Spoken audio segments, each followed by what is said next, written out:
ব্রিজের নিচে টিনের বেড়া দিয়ে খুপড়ি ঘর বেঁধেছেন বৃদ্ধ মোহাম্মদ আলাবর মিয়া। স্ত্রী, সন্তান ও নাতি-নাতনি সহ ১৪ সদস্যের পরিবার নিয়ে এখানেই বসবাস করছেন দীর্ঘ ১৩ বছর ধরে।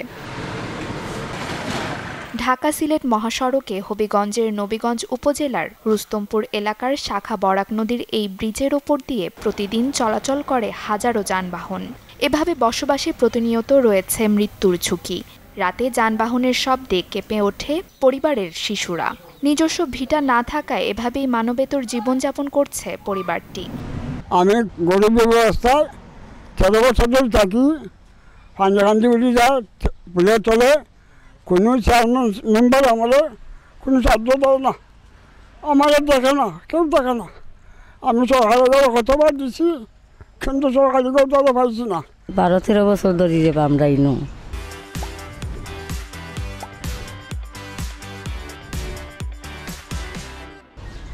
ওনারা বাচ্চা হাচ্চা খাম কাজ করুন, তে খাই না তিন খাই লইয়া অভাবে দিন যার হানি হাঞ্জি উঠে বকা কষ্ট করি।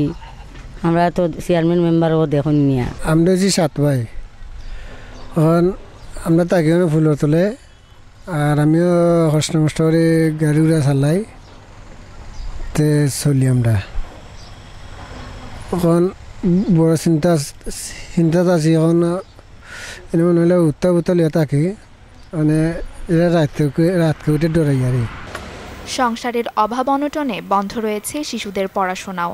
অভিযোগ রয়েছে ৭২ বছর বয়সী এই বৃদ্ধের কপালে জুটেনি সরকারি কোনো সহযোগিতা। স্থানীয় জনপ্রতিনিধিদের কাছে বারবার ধর্ণা দিয়েও হয়নি কোনো সমাধান।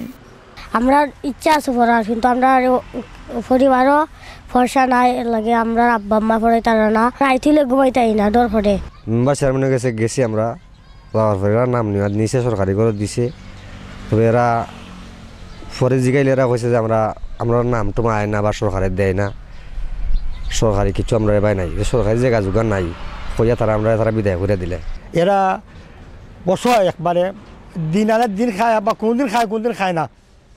আর এই তো ব্রিজের নিচে আছে, কারণ আর তো কোনো মাথা তুইবার ঠাই এরা নাই দুনিয়াত। এরা ও ব্রিজের নিচে মেঘ ভরে না, অনেক বাই থাকে। কোনো মেম্বার চেয়ারম্যান হতভূমিহীন মানুষে জায়গা দেওয়া হয়েছে, ঘর দেওয়া হয়েছে, কিন্তু তারা আবেদন করার পরেও তারার একটা ঘরের ঠিকানা হয়েছে না। তারপরে তারা এমন অবস্থার মাঝে থাকরা যা উপর দিয়ে গাড়ি চলে, নিচ দিয়ে পানি যায়, ভেতরে তারা থাকেন, পানি একটু হইলে তারা এখান থেকে সরিয়ে যাইতে হয়। জেলা প্রশাসন জানায় শীঘ্রই তাদের সরকারি ভূমির বন্দোবস্ত করা হবে। কর্তৃপক্ষের কাছে কাগজপত্র জমা দিলেও মেলেনি কোনো সরকারি ঘর। সরকার বা জনপ্রতিনিধিদের কাছ থেকে শুধুই আশ্বাস মিলেছে প্রতিবার। তারা যেহেতু প্রকৃত ভূমিহীন, তাদেরকে আমরা বন্দোবস্ত যে খাস জমি আছে, খাস জমি বন্দোবস্ত নীতিমালা অনুযায়ী তাদেরকে আমরা এই খাস জমি, সরকারি খাস জমি বন্দোবস্ত প্রদান করব। আমরা দায়িত্ব হইল খার গড় নাই, একটা ফর্ম লেখা আছে, চেয়ারম্যান আর মেম্বারে শনাক্ত করা যে এর গড় আসি না নাই। ওই ফর্মে যে আমরা দস্তখত দিলাই তাহলে বোঝা যায় এরা গড় নাই, এটা তারা নিয়ে ভূমি বিষয় জমা দিছি। ওখান থেকে এমপির মাধ্যমে যারে গড় দেয় খারেকে দেয় না। গড় তো বানাইছিল আমরা এখানে প্রায় 20টা না 25টা মনে হয় গড় আসিল, কিন্তু মানুষ অনেক মনে করো 100-200 মানুষ। এরা তো আগেই প্রাধান্য দেওয়া জরুরি, আমরা যেটা মনে করি। আমরা তো ডাইরেক্টলি জানি এরার যে গড় দর নাই, বাড়ি গড় নাই, এবং আর্থিক অবস্থা খারাপ।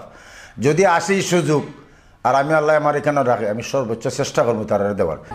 সরকারি সহযোগিতা এবং অসহায় পরিবারটির পাশে সমাজের বিত্তশালীদের এগিয়ে আসার দাবি স্থানীয়দের।